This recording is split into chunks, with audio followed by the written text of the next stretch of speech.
tempat, ajar yang satu ke sekarang saya di CAS ya.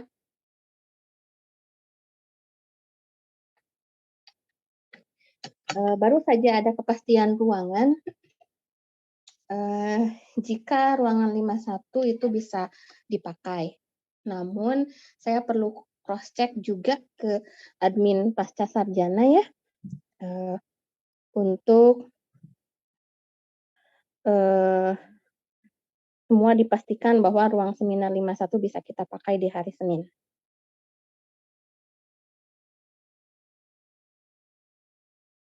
Ya, jadi untuk sementara kita harus, online dulu hari ini ya, menunggu semua clear gitu, karena pada dasarnya ruangan yang, di CAS ini kan untuk prodi, pasca ya, yang lumayan banyak juga.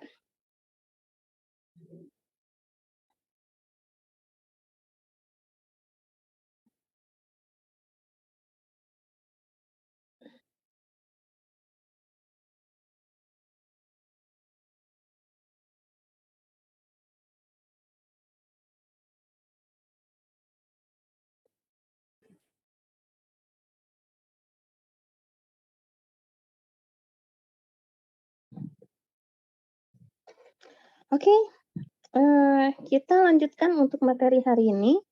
Mmm,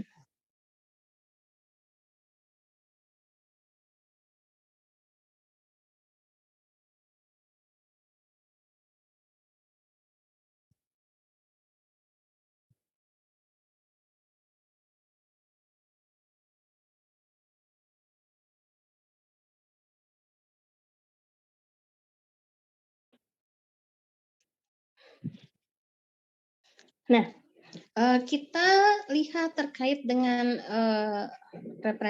representasi, ruang keadaan ya, yang hari Senin lalu sudah kita bahas fungsi transfer. Jadi hari ini kita akan membahas, terkait dengan, eee, apa namanya, hubungan fungsi transfer dengan diagram blok.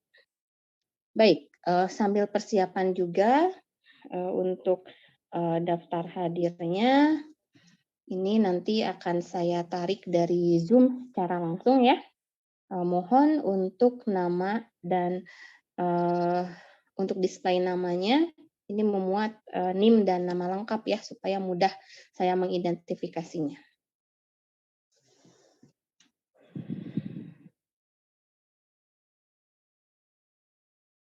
Recording in progress.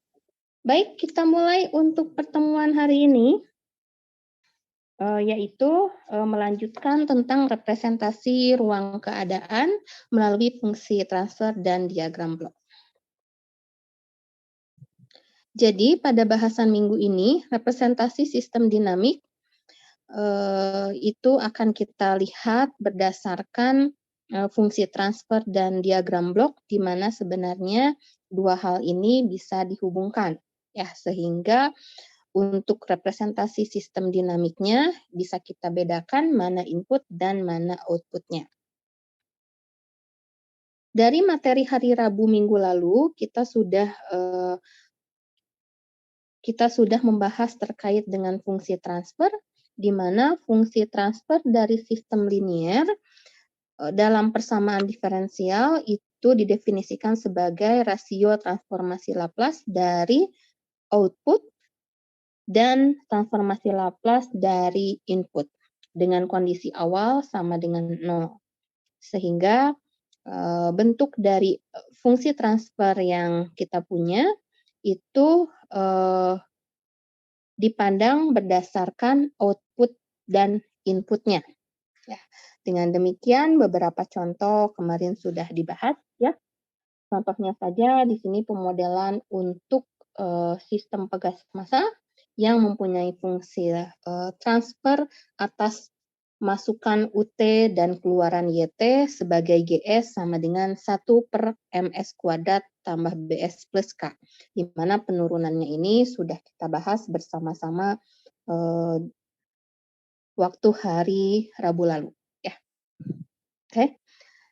Nah, secara umum untuk sistem linear order n, ya bisa kita lihat transformasi menjadi fungsi transfernya itu sebagai berikut, sehingga di sini untuk input xt dan outputnya adalah yt, gs-nya bisa dipandang sebagai berikut. Ya, yang ini penurunannya juga sudah kita lihat di hari Rabu.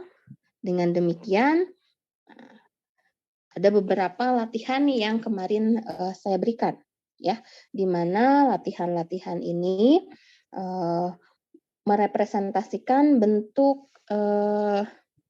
input dan outputnya juga, ya.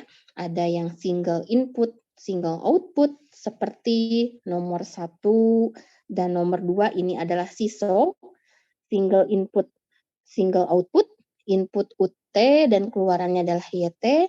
Sedangkan untuk nomor 3 di sini juga sama, ya, bentuk SISO, namun ada 2 variabel yang dilihat, yaitu X1 dan X2, sehingga kita bisa menggunakan modifikasi aljabar untuk menentukan U, ya, di sini, sehingga YS per US bisa kita temukan. Ya. Untuk nomor 4, ini adalah multi input, ada 2 input U1 dan U2, outputnya YT. Untuk nomor 5, ini adalah single input, inputnya U, sedangkan di sini keluarannya ada Y1 dan Y2.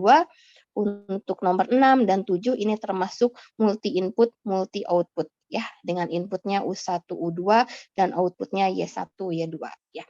Nah, kita bisa pandang bahwa fungsi transfer ini menghubungkan antara input dan output, sehingga jika kita beracuan kepada hal tersebut, maka untuk sistem MIMO pun, ya, multi input, multi output, bisa kita pandang bagaimana output Y1 terhadap input U1 dan U2 dan output Y2 terhadap input U1 dan U2. Oke, ya. Oke. Nah, nomor 2 sebenarnya ini nomor 1 kita sudah bahas di kelas, ya. Nomor 2 itu dilakukan dengan cara serupa, sehingga mari kita bahas bersama-sama untuk nomor 3, ya.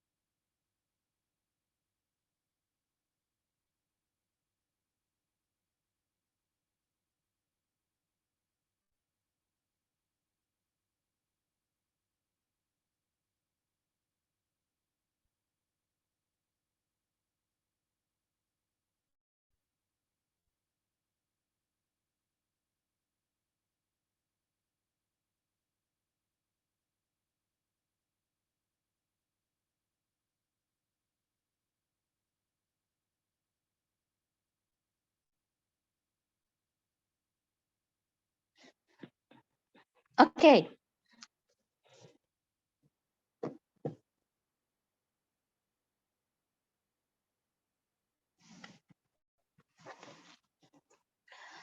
Kita lihat, ya, hasil dari transformasi Laplace-nya.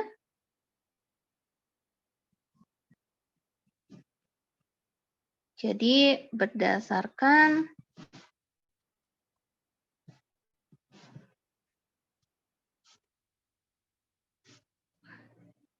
transformasi Laplace, apa yang bisa kita peroleh di sini? Berarti kita transformasikan per state-nya, ya. Oke. X1 dot, maka di sini kita dapat transformasi Laplace S X1S sama dengan min 3 X1S plus X2S minus 4US. Oke. Ya. Sedangkan untuk X2 dot,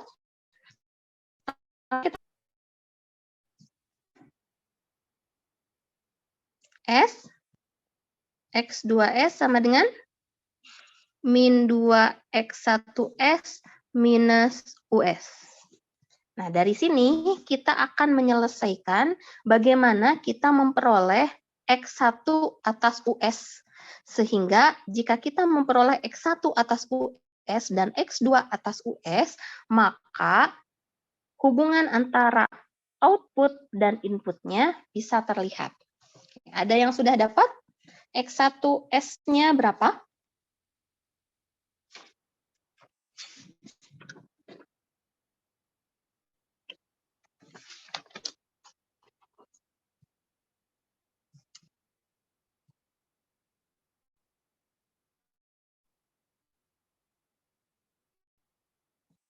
Mungkin dari sini sistemnya bisa kita ubah menjadi S plus 3 X1S minus X2S sama dengan min 4 US dan S maaf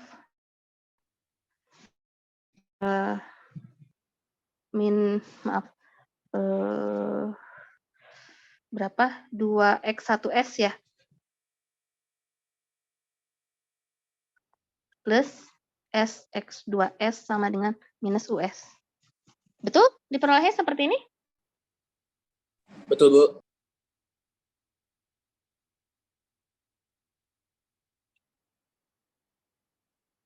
Oke.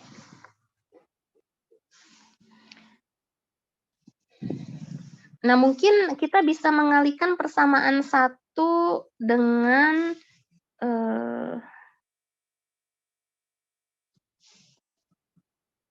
S ya? Oke. Jadi kita punya SS plus 3 min SX2S sama dengan min 4 S US ya? Oke.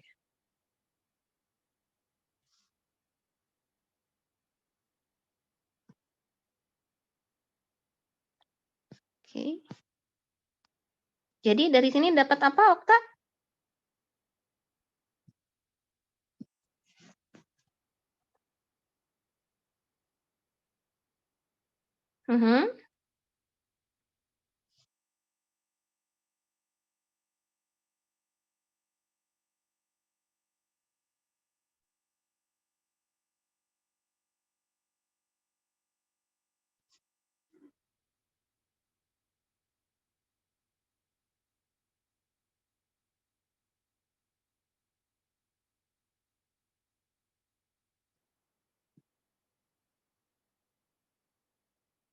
Oke.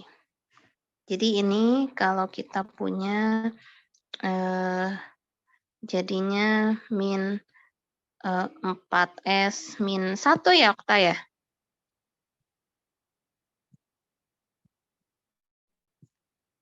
Begini? Oke. Jika X1S-nya seperti ini, X2-nya jadi dapat apa?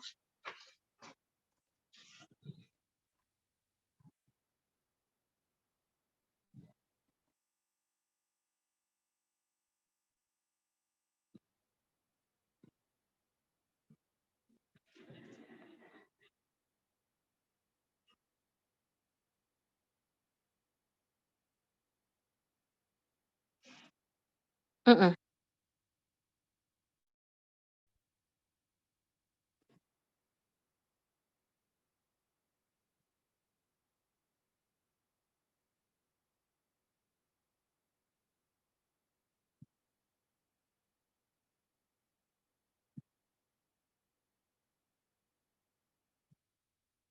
Kali US, oke. Oke, tinggal substitusi bebas ya, mau ke persamaan yang satu atau persamaan kedua nanti akan sama saja sebenarnya ya. Nah, dari sini maka ya, ketika kita melakukan transformasi Laplace terhadap output ya, ini kan transformasi Laplace-nya terhadap input ya. Sebenarnya terhadap state-nya ya. Tapi kalau transformasi Laplace terhadap output-nya di sini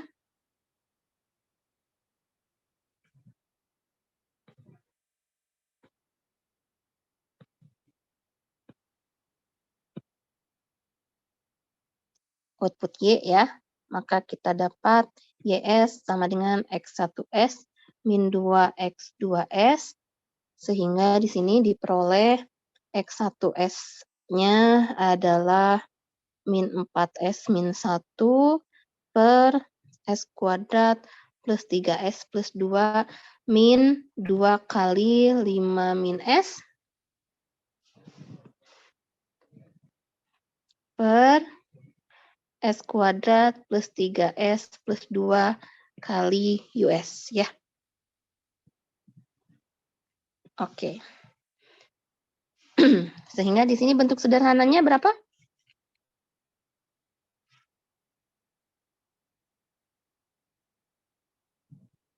Min 3S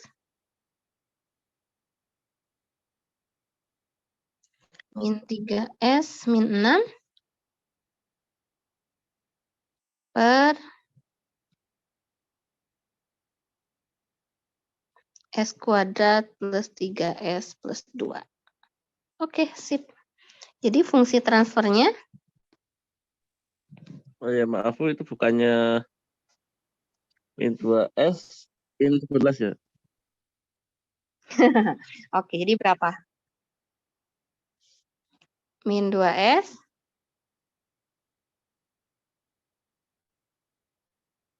min 2S min 11. Oke. Sudah betul sekarang?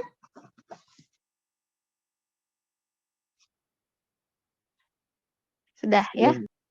Oke, sip. Jadi YS per US-nya kita nyatakan sebagai min 2S min 11 per S kuadrat plus 3S plus 2.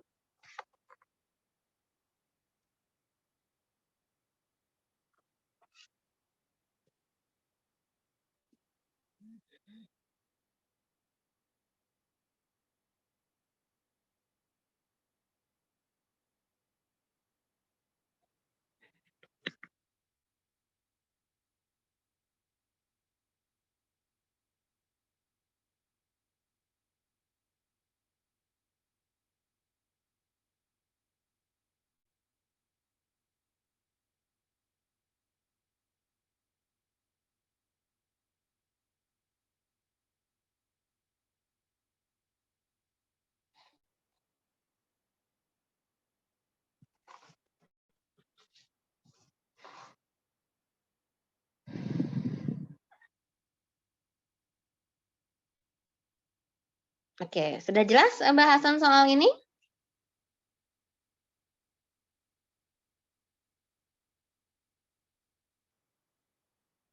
Jelas ya? Oke, terima kasih Okta. Nah, kita lihat yang... Ibu, sorry Bu, Bu Dewi. Iya, Ricci. Sorry Bu, boleh lihat ke atas lagi Bu, belum selesai dicatat Bu, maaf. Oh, oke. Silakan, silakan. Ya, saya screenshot aja dulu deh. Oke, nggak apa-apa, silakan, silakan. Oke, sorry ngerepotin ya Bu. Nggak apa-apa, tenang aja. Di ini dulu,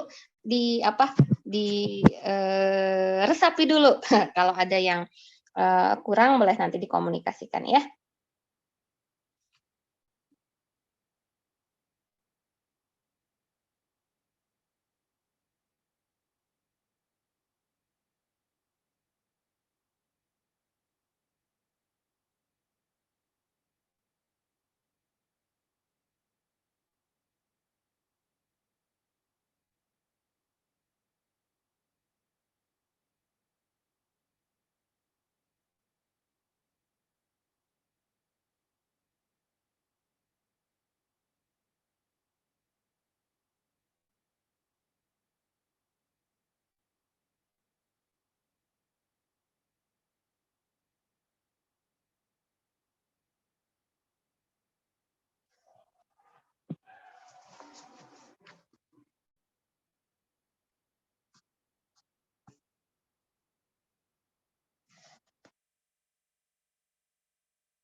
Ya.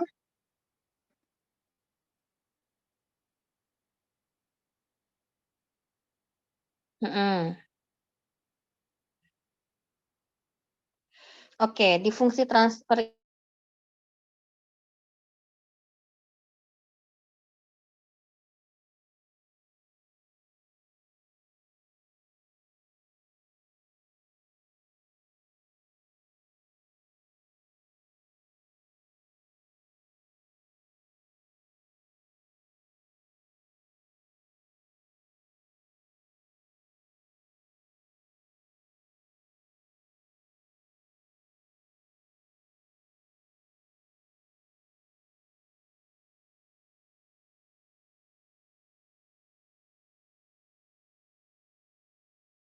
Recording in dalam progress. suatu sistem diskrit, terutama itu ada yang dinamakan berbagai macam nilai awal dan syarat batas. Ya, ada Dirichlet, ada Neumann, ada syarat batas periodik dan syarat batas lainnya, begitu ya. Nah, khusus di state ini karena kita lihat secara keseluruhan bentuk perubahannya dalam hal ini sistem persamaan diferensialnya saja, sehingga memang tidak dilihat syarat batas atau nilai awalnya. Jadi sebagai asumsi memang nilai awalnya dibentuk nol semua.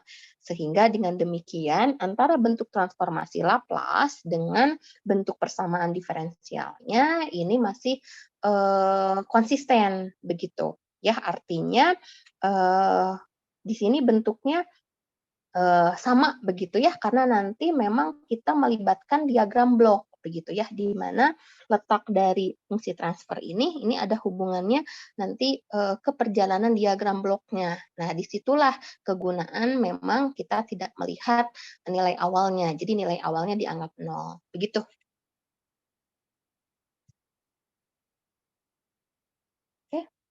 Oke. Bisa lanjut?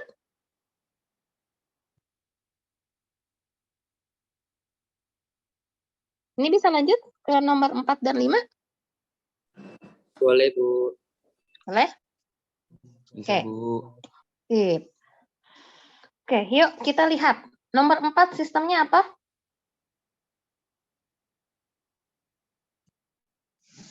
Miso, Bu. Miso. Miso ya. Oke. Multi input. Inputnya ada 2, U1 dan U2. Jadi nanti kita akan melihat kombinasi outputnya terhadap inputnya ya. Jadi tidak dalam bentuk YS per US ya. Karena sekarang fungsi transfernya kita lihat berdasarkan kombinasi itu. Nah, sehingga nanti untuk fungsi transfernya bisa dilihat atas suatu keadaan khusus gitu ya. Nah, coba kita lihat dulu. Berdasarkan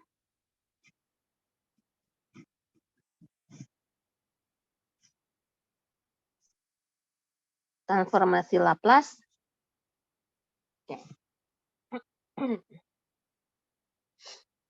Kita akan memperoleh di sini S kuadrat YS plus 3S YS plus 7 YS sama dengan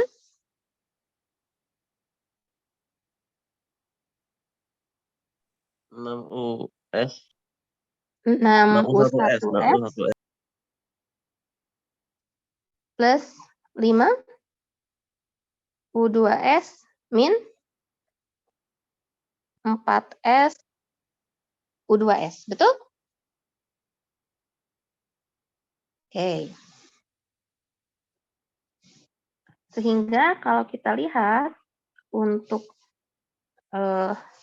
output YS-nya di sini, transformasi outputnya YS kita kalikan dengan S kuadrat plus 3S plus 7 ya.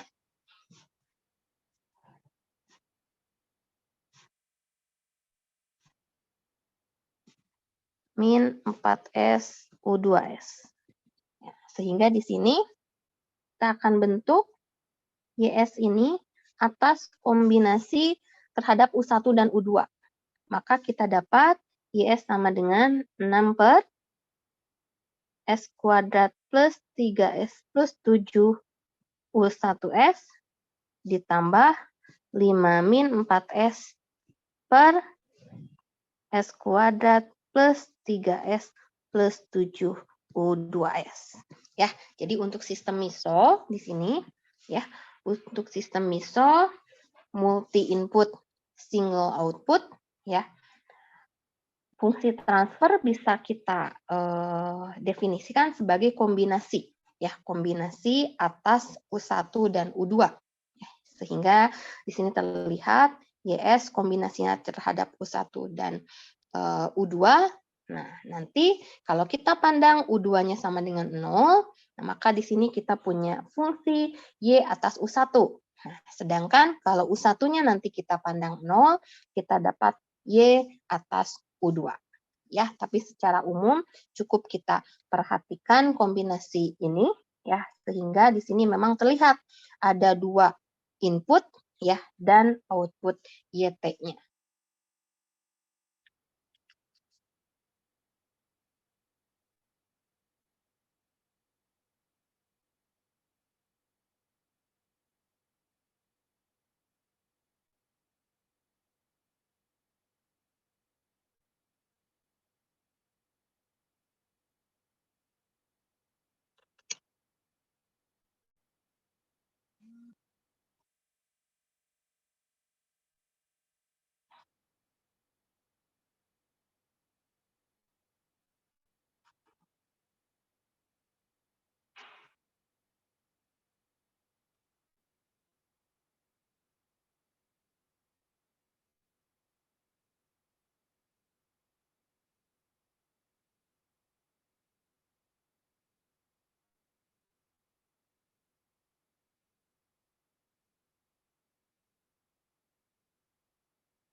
Halo, misi Bu Dewi, mau nanya dong Bu. Iya, Rici silakan. Jadi kalau untuk yang ini fungsi transfernya seperti apa Bu tadi? Fungsi transfernya kombinasi seperti ini, Rici. Jadi tetap dalam kombinasinya. Betul, tetap dalam kombinasinya karena ini MISO ya. Jadi di sini terlihat multi inputnya ya, Rici ya. Oke, ada U1 dan U2 dan di sini ada transformasi dari outputnya begitu. Jadi dibiarkan seperti ini saja. Nah, nanti dalam kasus penerapannya sebenarnya kalau kita ingin lihat masing-masing spesifiknya ya berarti fungsi transfer terhadap U1 ya ini. Ya, fungsi transfer terhadap U2 ya ini. Begitu, Rici. Oke deh Bu. Jadi nggak perlu kita bikin kayak YS per US itu sama Betul. dengan itu nggak usah, nggak apa-apa ya. Dibiarkan Betul, seperti nggak ini apa-apa. aja. Ya, ini dibiarkan seperti kombinasi saja karena sudah melibatkan multi input di situ ya. Multi inputnya. Oke deh, kalau gitu Bu. Makasih banyak Bu. Ya, sama-sama Rici. Permisi Bu, Ya, izin bertanya Bu, untuk yang nomor 3 tadi itu SIMO ya Bu, single input multi output. kalau yang untuk nomor 3 ini masih SISO, Neng. Tetapi memang untuk outputnya di sini dibagi ke dalam bentuk state yang berbeda, yaitu X1 dan X2. Ya, di mana sekarang outputnya ini, karena kan inputnya U ya, sebenarnya di sini kan inputnya adalah U, nah dan U-nya di sini mempengaruhi state X1 dan state X2. Nah, state X1 dan state X2-nya berubah berdasarkan fungsi diferensial ini. Nah, sehingga di sini SISO, tapi memang outputnya dilihat berdasarkan ukuran ini. Begitu. Ya, sistemnya ada perubahan atas X1 dan X2. Begitu. Ya, Baik, terima kasih Bu. sama-sama.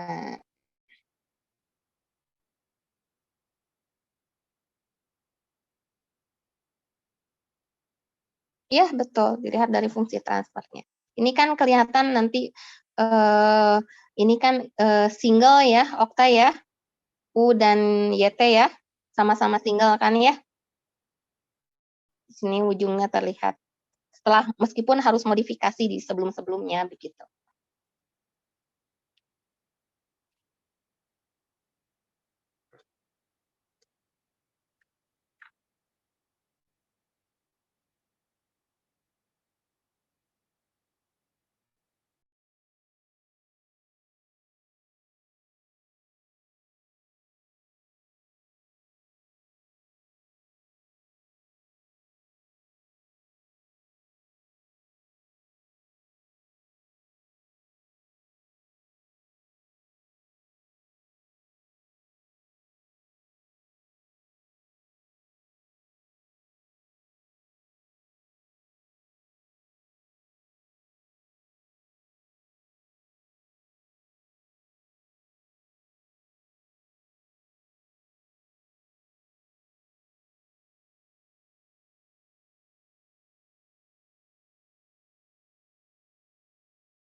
Satu Recording in S sama progress. dengan S min 3 per S kuadrat plus 6S plus 2US. Nah, maka di sini karena dia SIMO ya, jadi masing-masing output dilihat terhadap inputnya. Nah, untuk Y1 kita peroleh bahwa Y1S US-nya adalah S min 3 per S kuadrat plus 6S plus 2.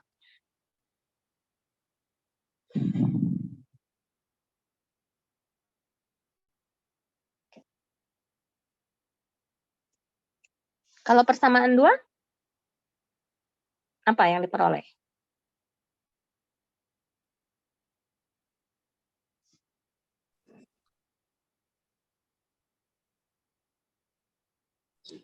Kalau yang kedua dapatnya SY2S Oke.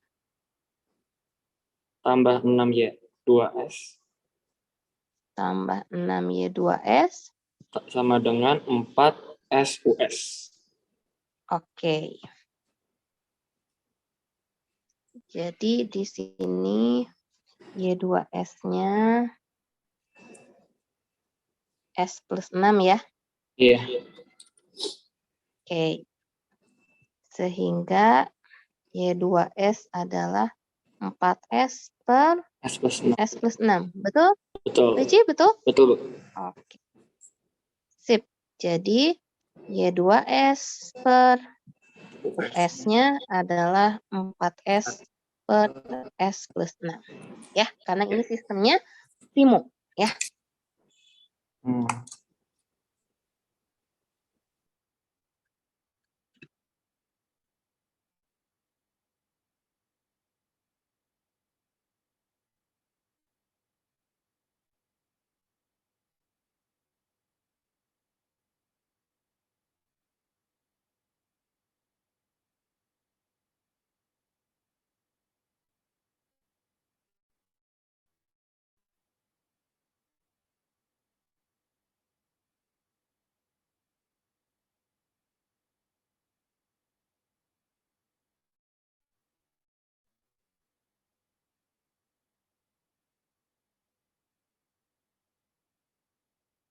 Nah, jadi sekarang untuk identifikasi bagaimana yang SISO, yang SIMO, yang MISO, sudah terbayang fungsi transfernya ya penyajiannya?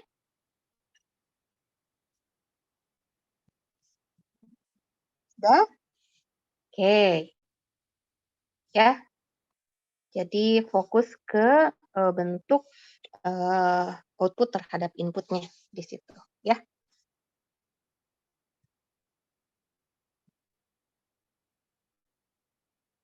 Oke, berarti SISO sudah, SIMO sudah, MISO sudah. Tinggal satu contoh lagi, ya, yang MIMO, multi input, multi output.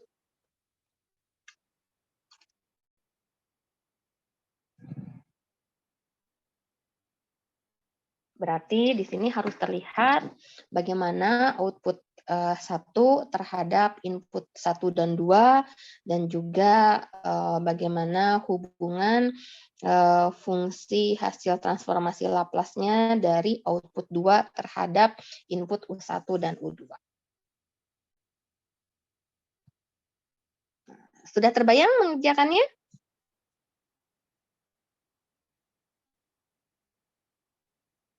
Udah, oke.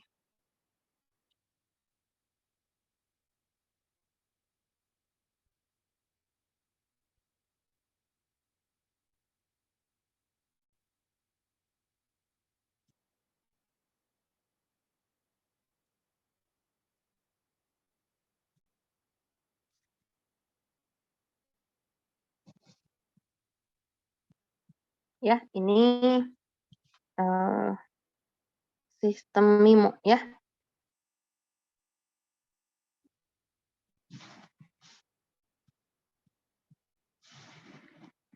Maka berdasarkan transformasi Laplace, oke, yang kita peroleh dari output 1 dulu. Dari output 1 kita dapat apa? Oke. Oke, ditambah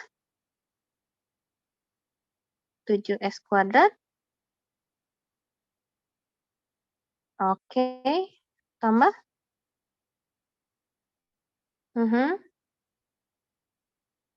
Oke. Plus. Oke, sama dengan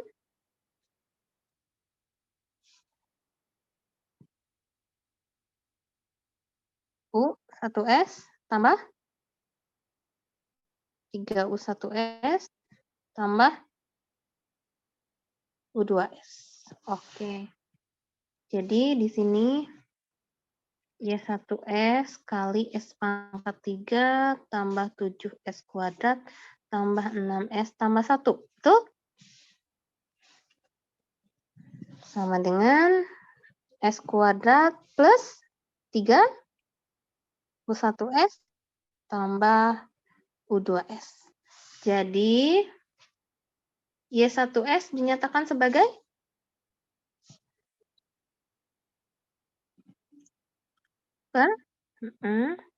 S pangkat 3 tambah 7S kuadrat tambah 6S tambah 1 U1S ditambah 1 per S pangkat 3 plus 7S kuadrat plus 6S tambah 1 U2S. Ya, ini baru output yang pertama.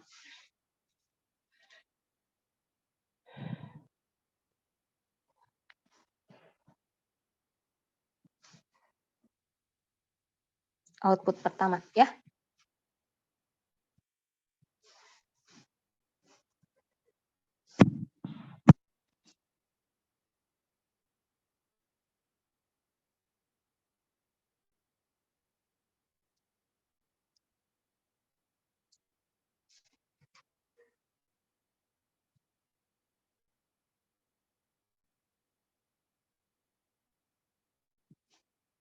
Oke, dan dari output kedua,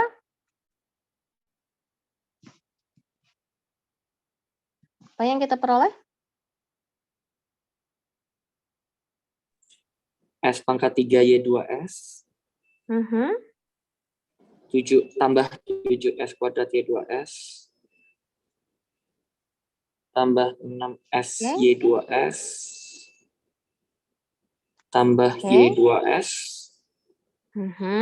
Sama dengan 4S U2S. Oke. Ya. Jadi di output 2 ini hanya ada input U2 ya.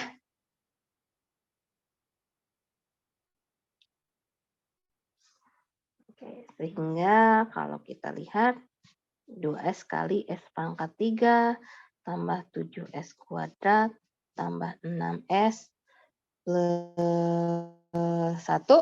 Perubahannya sama di situ sehingga polinomial atas S pangkat N-nya juga sama ya seperti pada output 1. Hanya saja di sini yang mempengaruhi output 2 hanya U2 begitu ya. Dengan demikian, nah, Y2S di sini adalah 4S per S pangkat 3 tambah 7S kuadrat tambah 6S plus 1 U2S. Ya, seperti itu. Oke, kita seragamkan saja penulisannya output terhadap input ya supaya seragam dengan penulisan di output yang satu. Ya, jadi Y2S meskipun bisa kita bentuk sebenarnya jadi Y2 per U2 ya, namun di sini bentuk penulisannya kita seragamkan dengan yang sebelumnya ya supaya lebih konsisten saja.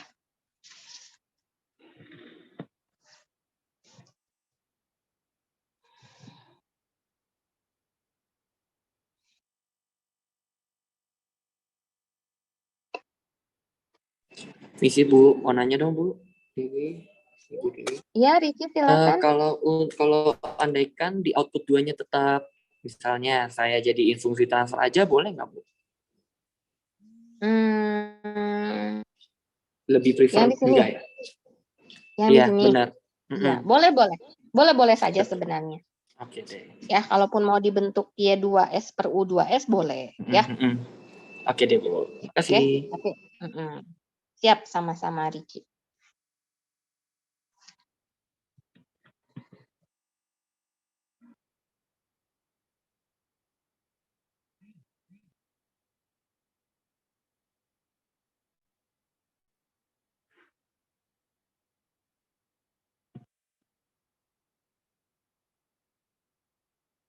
Iya, Okta.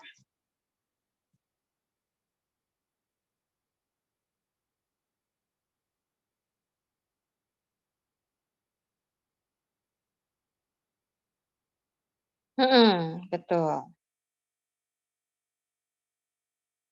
Ya. Ya, betul. Iya, kalau di mesin katakanlah ini mesin G2 gitu ya. Nah, ini di mesin G2 memang dia hanya satu input saja begitu. Ya, satu input saja. Tetapi kalau di mesin G1 gitu ya, di mesin G1 di sini selain ada U2 ada juga U1 begitu. Ya, jadi namanya ini sebenarnya satu rangkaian, tapi ada mesin 1, ada mesin 2 di situ.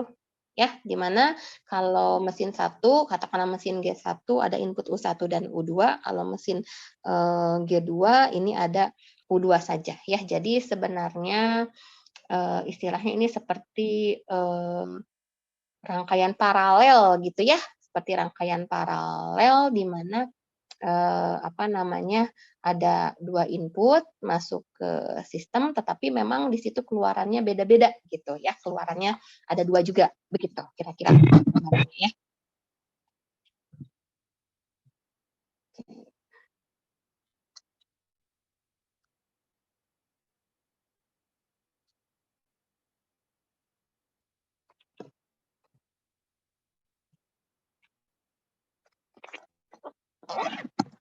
Oke, nah mungkin kalau misalkan ingin melihat bentuk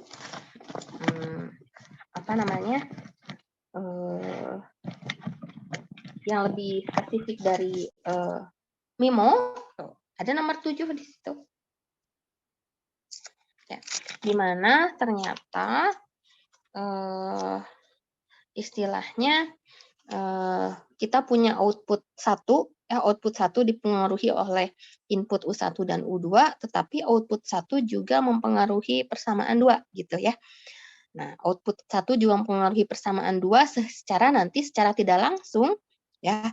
Secara tidak langsung ini input dari persamaan input dari output 1 itu juga akan muncul di output 2 begitu ya. Jadi nanti Y1S di sini bisa diganti dengan hubungan antara input di persamaan 1 begitu. Sehingga nanti memang dua-duanya di sini bisa terlihat bagaimana output 1 di U2 dan bagaimana loh, Bu, di persamaan 2 ini tidak ada U2. Ya, betul, memang tidak ada, tapi secara tidak langsung kan dipengaruhi dari output pertama, begitu. Ya, jadi output pertama dipengaruhi input U1 dan U2, maka nanti akan terlihat di output 2 pun akan terpengaruhi U1 dan U2. Ya, oke, bisa nomor 7?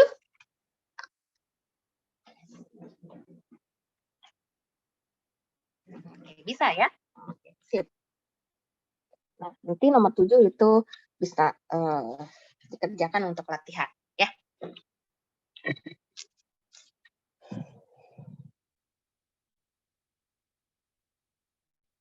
Oke, jadi bentuk SISO sudah, bentuk SIMO sudah, MISO sudah, dan MIMO sudah ya.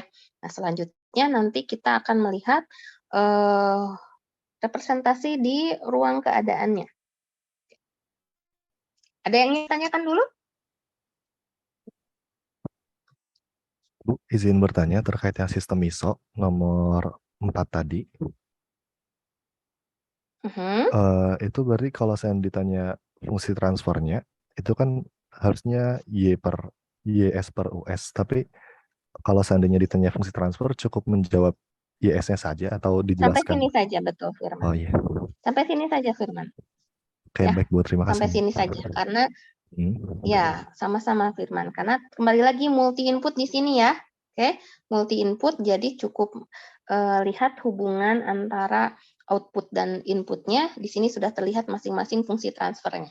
Ya. Oh iya. Berarti tidak perlu dibagi dengan U1 plus U2 gitu. Oke, Nggak tidak perlu, ya? Firman. Oh iya. Terima kasih Bu. Ya, sama-sama.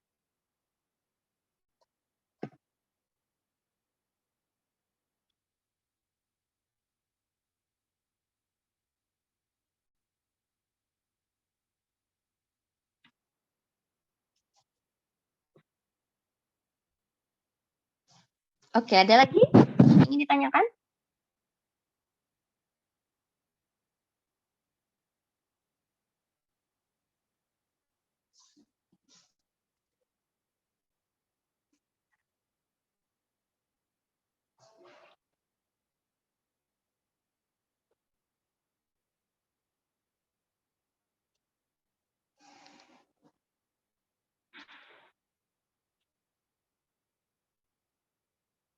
Oke, sudah cukup jelas sampai sini? Untuk fungsi transfer? Ibu izin bertanya lagi. Ya, Kalau Irman silakan. fungsi transfer kan rasio antara output sama inputnya. Berarti secara tidak langsung fungsi transfer ini berkaitan dengan efisiensi mesinnya atau bagaimana, Bu? Sebenarnya fungsi transfer ini bukan ke efisiensi mesin, Firman, lebih tepatnya ini ke bentuk modelnya. Ya, ke bentuk modelnya. Jadi tidak secara langsung ke efisiensi mesinnya, tapi ke bentuk modelnya, di mana nanti bentuk modelnya memang bentuknya adalah persamaan sistem persamaan diferensial. Ya, jadi sistem persamaan diferensial sehingga di situ memang terlihat perubahan-perubahan dari input dan outputnya, begitu. Ya, dengan demikian ketika kita punya masing-masing sistem sesuai dengan kriterianya, ya, dengan fungsi transfer di situ terlihat hubungan antar kriteria, ya, misalkan di sini ada MIMO, ya terlihat antara hubungan satu output dengan semua inputnya, begitu. Ya, nah nanti di sistemnya di situ bagaimana proses dia masuk ke setiap mesin pengolahan yang terlibat. Nah, mesin pengolahan di sini bukan berarti memang mesin nyatanya begitu ya, tapi lebih ke diagram bloknya ya, bagaimana suatu model ini didefinisikan.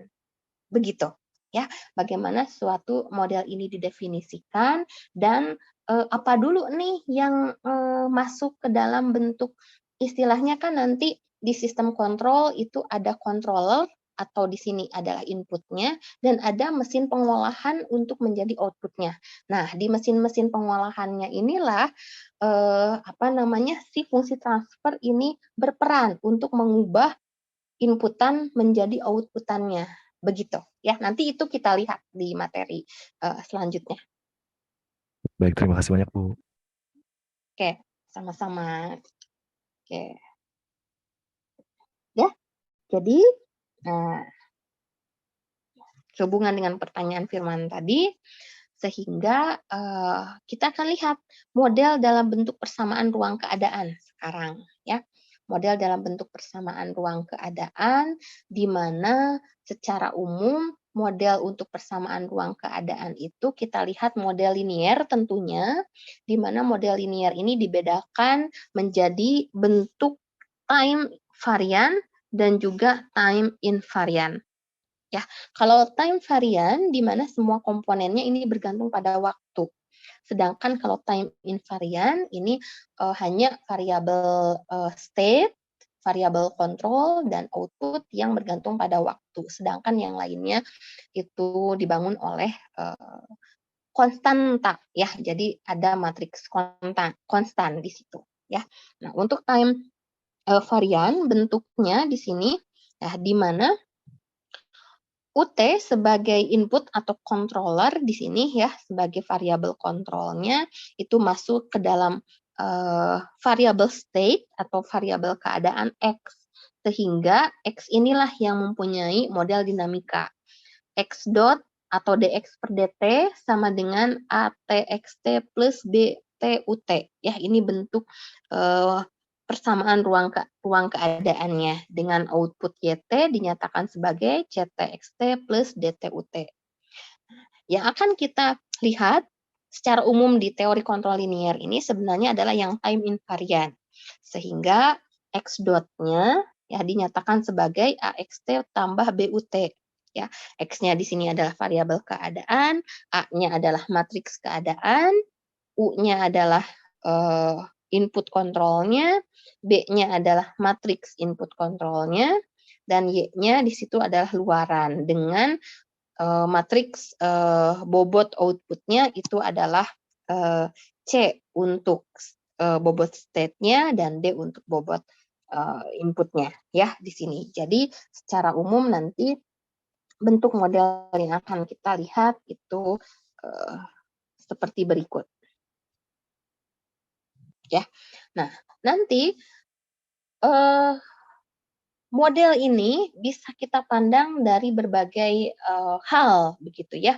meskipun datang dari satu diagram blok yang sudah kita tentukan, ada berbagai macam kita memandang model ini, ya, di mana nanti memang A dan B-nya ini yang harus kita cari dan tentukan, ya.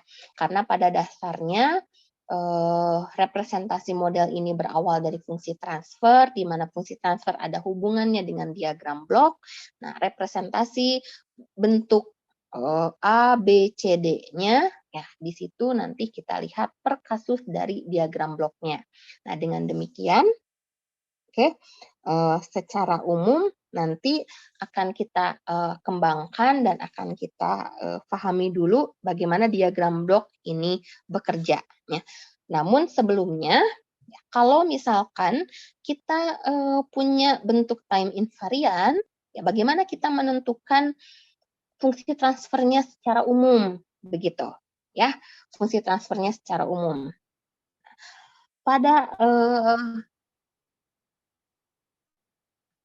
Pada perubahan dari bentuk model time invariant menjadi fungsi transfer, ya ini juga mengikuti bentuk persamaan transformasi Laplace-nya tentunya, ya. Sehingga ketika kita mempunyai x dot sama dengan axt plus but berdasarkan fungsi atau berdasarkan transformasi Laplace-nya, ya tentunya kita bisa melihat transformasi Laplace dari bentuk state-nya itu menjadi SXS sama dengan AXS plus BUS. Nah, dengan demikian, dari sini ketika kita mengolah bentuk hasil transformasinya, maka akan kita dapatkan hubungan SI min A kali XS sama dengan BUS. Ya. Sehingga nanti untuk XS-nya kita akan peroleh dari SI min A inverse BUS. Nah, dengan demikian, ketika kita mentransformasikan output-nya, hubungan output terhadap inputnya itu bisa terlihat, ya. Nah, inilah yang kita lakukan waktu kita bahas nomor 3 tadi, ya. Kita bahas nomor 3 tadi, kita lihat hubungan state terhadap US-nya dulu, ya. Karena nanti kan Y-nya itu dipengaruhi oleh state-nya. Nah, ketika kita punya perubahan state, nah disitulah kita bisa melihat hubungan antara output dengan inputnya, ya. Nah, ini ada suatu perubahan modifikasi aljabar, ya, karena S ini adalah skalar, sedangkan A-nya matriks, ya, tapi kaidahnya adalah SXS dan A kali XS ini sama-sama menghasilkan vektor, begitu, ya. Nah, sehingga di sini kita bisa mendefinisikan bahwa SXS dikurangi AXS itu adalah SI min A kali XS. Ya, jadi kita ubah si S-nya ini dengan menggunakan perkalian identitas di sini, ya, supaya tetap hasilnya bisa kita hitung seperti bentuk sebelumnya. Ya. Nah, jadi pada output ini terlihat YS sama dengan CXS tambah DUS. Dengan demikian, XS-nya kita masukkan sebagai SI min A inverse B. Nah, dengan demikian, fungsi transfer GS-nya yaitu YS per US kita peroleh sebagai berikut. Ya, karena dari sini kita akan dapat YS-nya itu adalah C SI min A inverse. Maaf, ini salah tulis. Kali B plus D US, ya. Sehingga di sini ketika GS kita pandang sebagai YS per US, maka kita akan dapat sebagai berikut.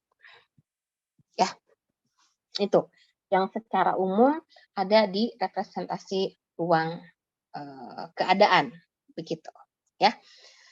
Nah, sebagai contoh bentuk time invariant ini kalau kita modelkan sistem pegas massa ya, sistem pegas massa dengan model seperti berikut ya.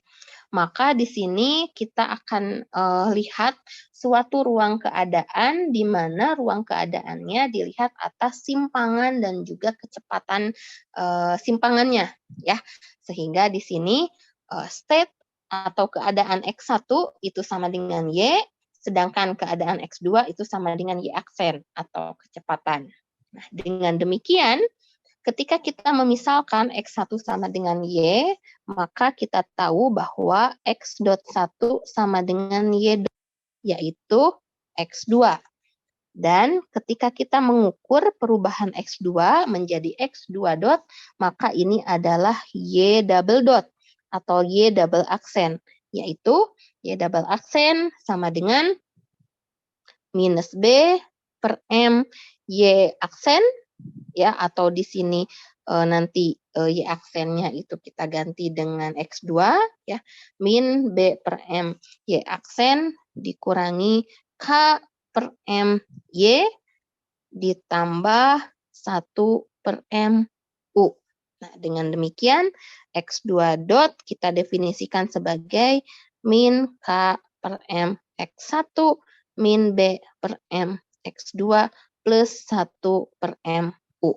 Sehingga kalau kita bentuk sistem AX plus BU, maka X-nya berisi X1, X2 ya, atau vektor di sini berarti X-nya itu vektor X1, X2 ya.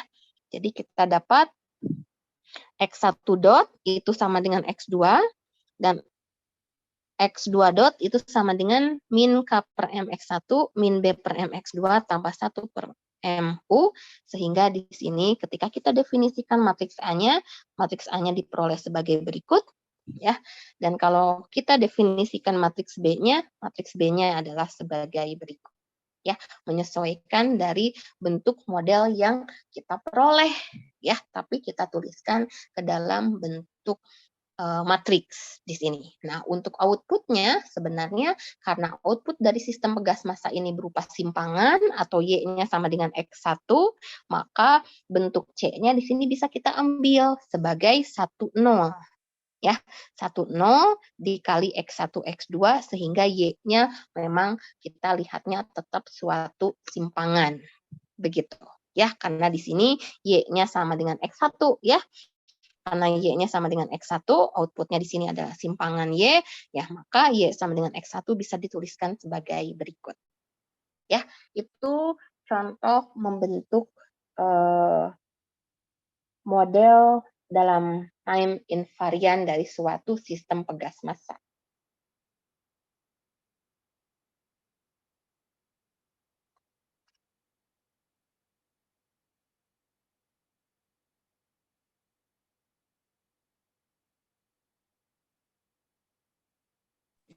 Bu Dewi, permisi Bu, mau Iya, minta Cici, tolong dong Bu. silakan.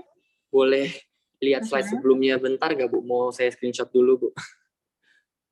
Bentar Oh, aja yang Bu. ini bukan? Iya Bu, benar yang itu ya. Izin screenshot ya Bu. Oke, boleh. Oke, Ya, udah saya. silakan. Makasih ya Bu. Udah saya kok, Oke. udah Mas. Udah, Cici? Udah Bu, makasih Bu.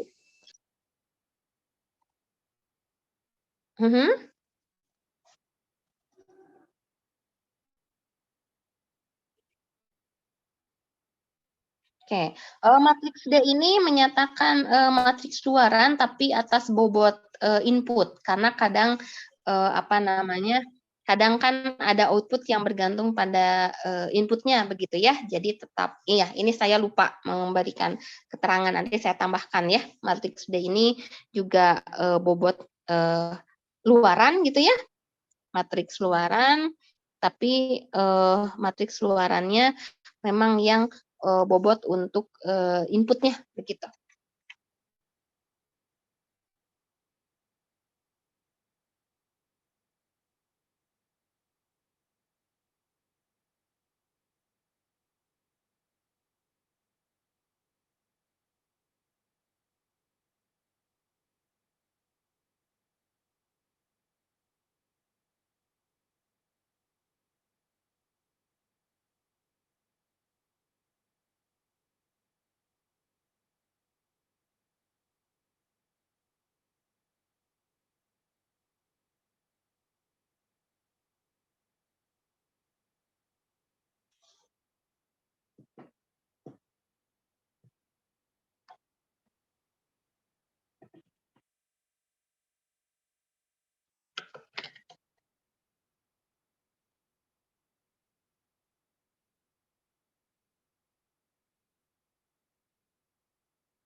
Oke, untuk contohnya apakah sudah cukup jelas?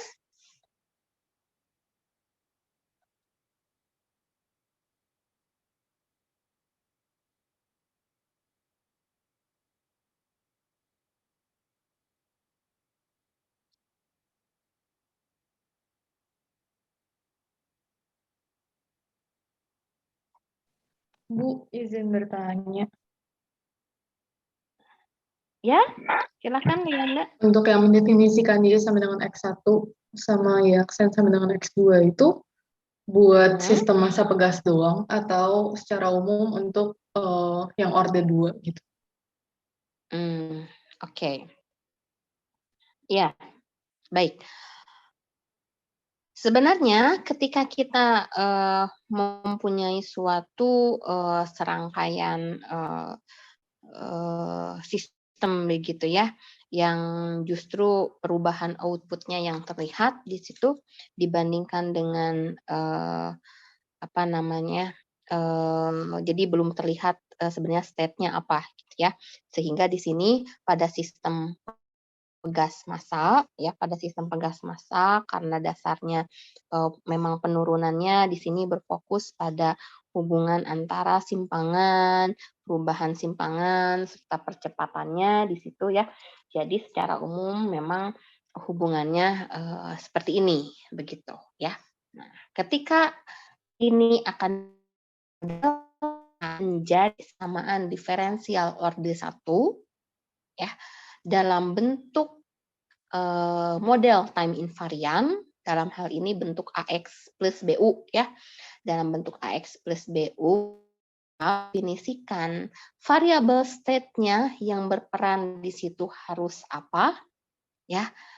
Maka kita lihat lagi fisis pertama ya. Secara umum sistem penguasa itu merekam ya, merekamnya kan berupa simpangan begitu ya. Merekam outputnya ini berapa simpangan dan seberapa jauh simpangan itu berubah. Betul, Rianda? Iya, Bu. Seperti itu kan ya? Ya. Nah, sehingga dari interpretasi fisis yang tadi untuk mendefinisikan ruang keadaan. Nah, ruang keadaan ini kan ibarat plan ya, Neng ya. Di mana plan ini kan berdasarkan pengantar kuliah yang minggu lalu saya tekankan, plan itu adalah objek yang bisa diteliti. Ya, objek yang teramati secara langsung dari bentuk fisisnya, istilahnya seperti itu. Ya. Nah, karena sistem pegas massa yang teramatinya itu adalah simpangan serta perubahan simpangannya, dengan demikian kita mendefinisikan ruang keadaannya atau dalam hal ini plannya ya itu sebagai simpangan dan juga perubahan simpangan. Ya. Jadi hal pemisalan ini berlaku tergantung nanti fisis yang kita tinjau. Begitu ya. Sehingga di sini memang Y-nya sama dengan X1 karena ini diibaratkan kita lihat simpangannya ya. Dan kemudian Y aksen ini perubahan simpangannya supaya seperti ini secara analitik ya, karena kita harus punya model time invariant ini adalah perubahan atas state-nya ya, perubahan atas variabel state-nya, berarti pemisalan yang kita lakukan juga harus mengakomodasi seluruh yang ada di sini ya.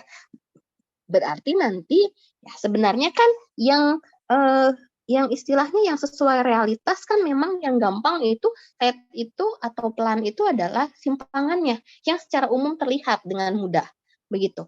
Nah, sekarang kenapa harus ada perubahan dari simpangannya juga?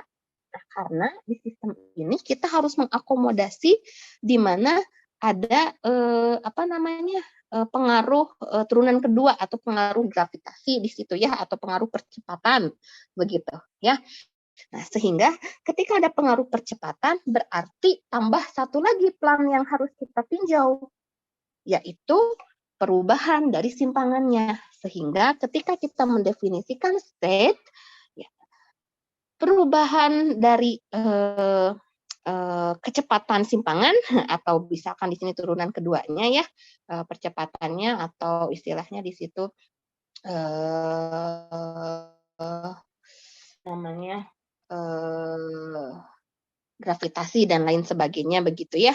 Nah, ini juga terakomodasi, dia bisa kita pandang sebagai apa. Nah, makanya di sini selain simpangan harus ada perubahan simpangannya juga atau kecepatannya juga sehingga nanti ketika kita melihat bentuk time invariant semuanya tercover. Begitu. Jadi pendefinisian ini sesuai dengan fisiknya nanti ya. Kalau pendulum nanti beda lagi, Neng. Oke, paham, Bu. Terima Ya. kasih, Bu. Oke, sip, sama-sama.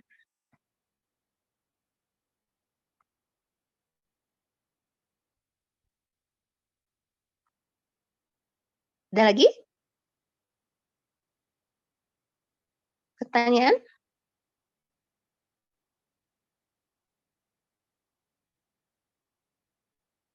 Tidak ada?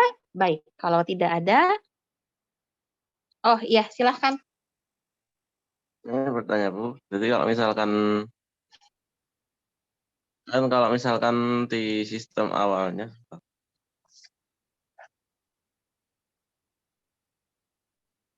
Di sistem awalnya bagaimana? berarti kalau seperti ini tuh U dan Y itu dihubungkan oleh sebuah matriks gitu ya Bu? Yang mana?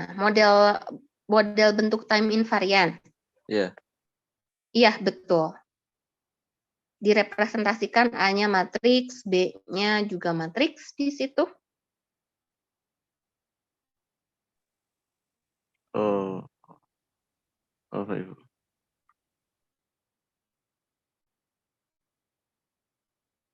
Lalu pertanyaannya apa, Bit?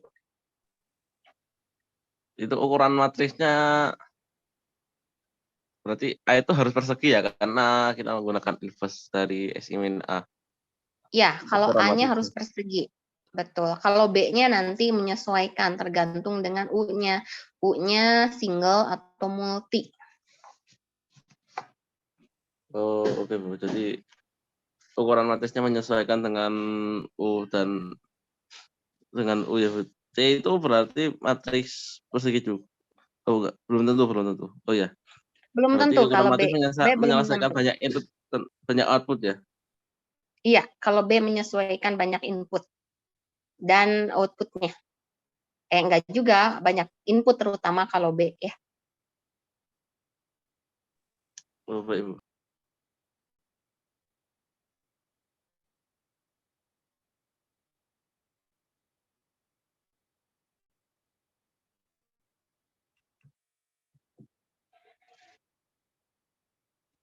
Oke.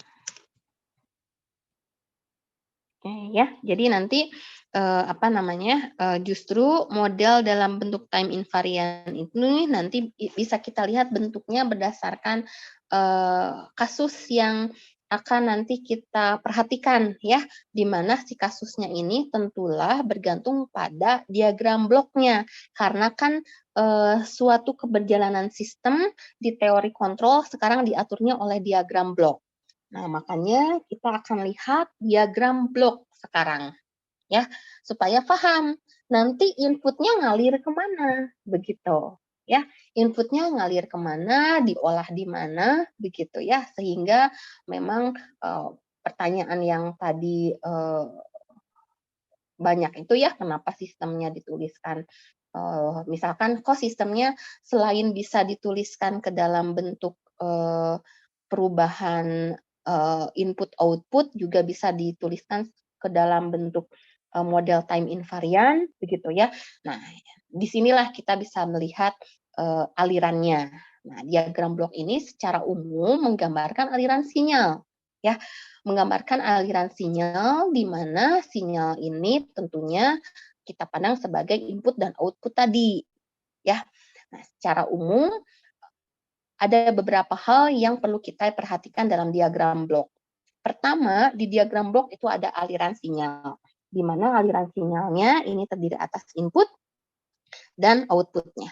Ya, di mana inputnya sebenarnya bisa kita beri nama ya.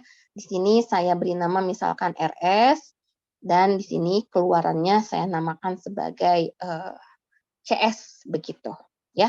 Kenapa tidak menggunakan Y dan U? Nah, ini supaya tidak istilahnya tidak tertukar dengan nanti pendefinisian model begitu ya. Jadi istilahnya ini pemisalan lain yang dilakukan ya, pemisalan lain yang dilakukan khusus di diagram bloknya dulu begitu ya, khusus di diagram bloknya. Jadi di sini kita misalkan inputnya RS, di sini sinyal inputnya RS, sinyal outputnya adalah CS. Nah, sehingga secara sistem ya, secara sistem di sini terlihat kemana input itu masuk. Ya, input itu masuk ke dalam mesin GS, di mana mesin GS ini yang disebut sebagai fungsi transfer. Ya, dia akan mengolah semua informasi yang ada dari sinyal input menjadi keluaran atau output. Ya, ketika suatu input ini masuk ke sistem, kadang input ini juga perlu diolah. Ya, perlu diolah.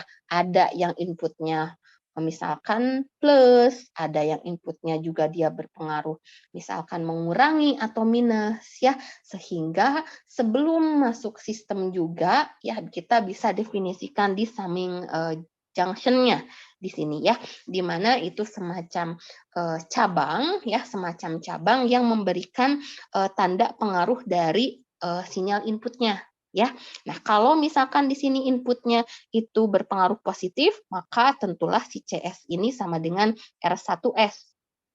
Kemudian R2 juga berpengaruh positif ditambah R2S, sedangkan R3 berpengaruh negatif, maka minus R3S. Ya, seperti itu.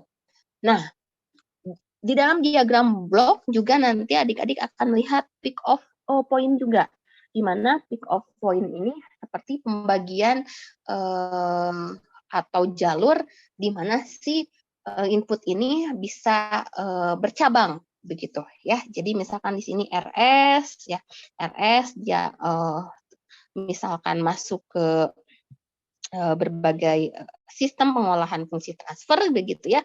Jadi nanti si RS-nya bisa bercabang juga di sini ya. Jadi ada kelengkapan diagram blok ini nanti akan kita lihat begitu ya. Sehingga sebenarnya efeknya adalah di sini, efeknya adalah nah, ketika kita punya hubungan sistem yang seperti ini, maka secara matematisnya ketika kita melihat CS itu artinya CS itu adalah RS dikalikan GS.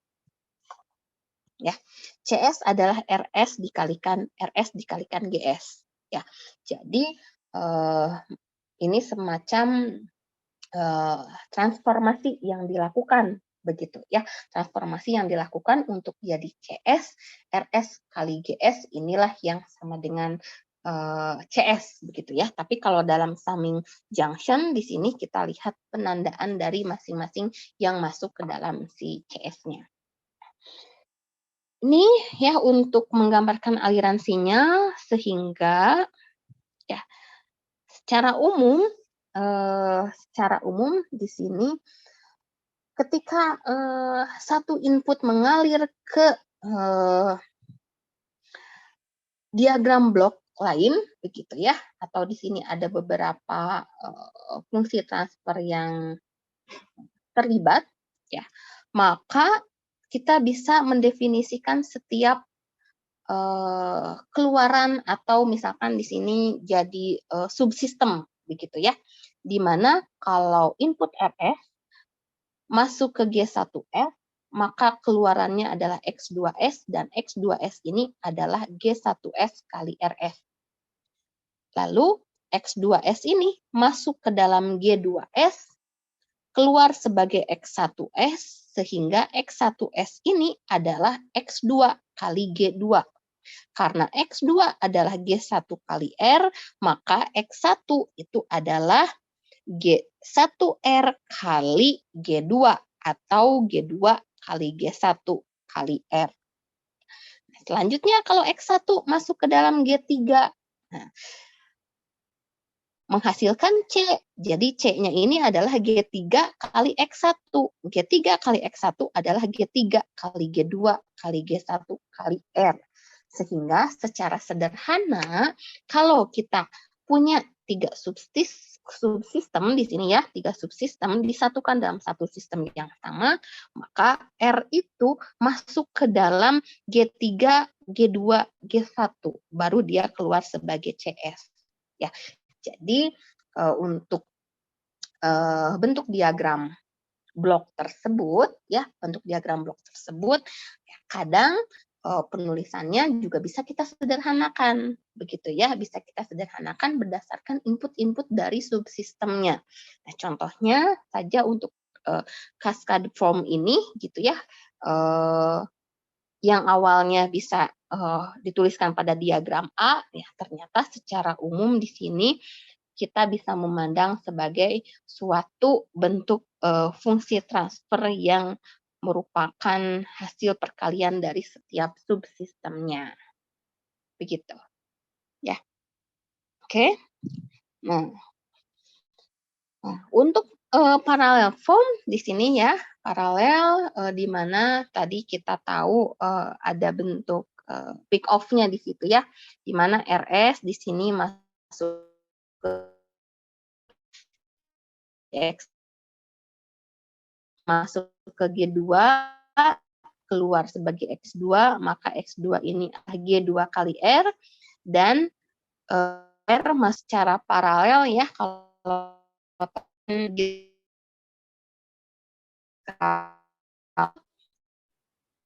R masuk ke G3, keluar sebagai X3, X3-nya adalah R kali G3. Masuk C.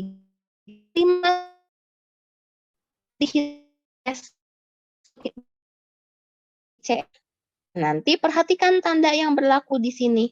Ya, perhatikan tanda yang berlaku di sini sehingga nanti bisa terlihat bahwa si CS-nya ini merupakan kombinasi dari yang masuk terhadap perkalian hasil X1, X2, X3 tadi, begitu ya. Jadi kalau ke sini masuk dari X1 masuk positif, berarti nanti tandanya adalah positif G1R. Kalau X2 masuk positif juga, jadi positif G2R. Kalau X3 masuk negatif, jadi negatif G3R. Ya, sehingga nanti pada bentuk paralel, ini lihat di sini summing junction-nya, ya, perhitungkan tandanya, di mana nanti CS-nya ini memperhitungkan tanda apa yang masuk di sini. Ya, seperti itu. Nah, ada juga feedback form. Nah, di sini kalau feedback form itu ketika output mempengaruhi lagi sinyal input, begitu. Ya, di mana di sini kalau kita punya katakanlah di sini udah punya input R gitu ya, yang masuk ke G1S, lalu G1S ini masuk kembali ke ES, di mana E-nya ini masuk ke G2, ya akan menghasilkan G2 kali E, masuk ke G3, keluar sebagai CS. Nah, CS-nya ini masuk lagi. Ya, CS-nya masuk lagi ke dengan fungsi transfer H1S, begitu ya. Nah, akan menghasilkan feedback yang nanti mempengaruhi input ke G2-nya. Begitu ya. Jadi nanti kalau di feedback form itu ada output yang berpengaruh terhadap suatu inputan, begitu ya. Nah, mungkin untuk sementara gambaran diagram bloknya saya cukupkan sampai di sini dulu, begitu ya. Nanti kita akan lanjutkan di hari Rabu bagaimana membentuk fungsi transfer dari diagram blok yang ada, begitu ya. Dan bagaimana menyederhanakan diagram blok ini supaya bisa lebih bisa lebih sederhana dan juga bisa merepresentasikan sistem yang kita punya, begitu ya. Tapi pada umumnya kelengkapan diagram blok itu seperti yang tadi saya jelaskan begitu ya. Ada alur sinyalnya, kemudian ada sistemnya, lalu di situ perhatikan summing junction ya, lalu ada peak off point ya, di mana semuanya itu berpengaruh terhadap keseluruhan alur yang ada begitu ya. Yang secara umum bisa terlihat di feedback form ya, bagaimana suatu output bisa mempengaruhi inputnya di situ ya. Oke, jadi baru sekian yang bisa saya jelaskan untuk diagram bloknya ya.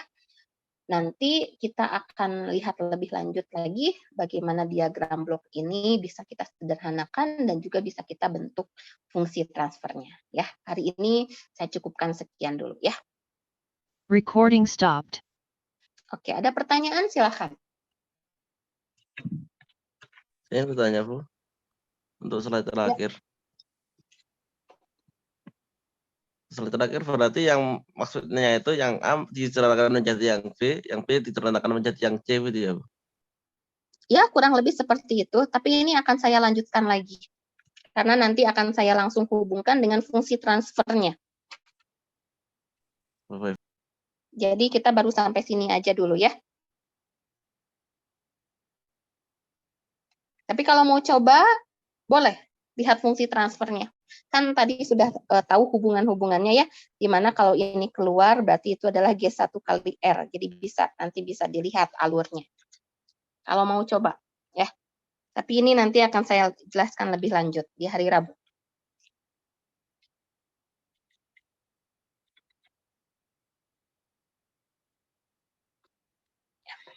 Oke. Nah, dari sini kita akan coba lihat C per R ya. Nah, C per R sama dengan apa? Oke, ada lagi?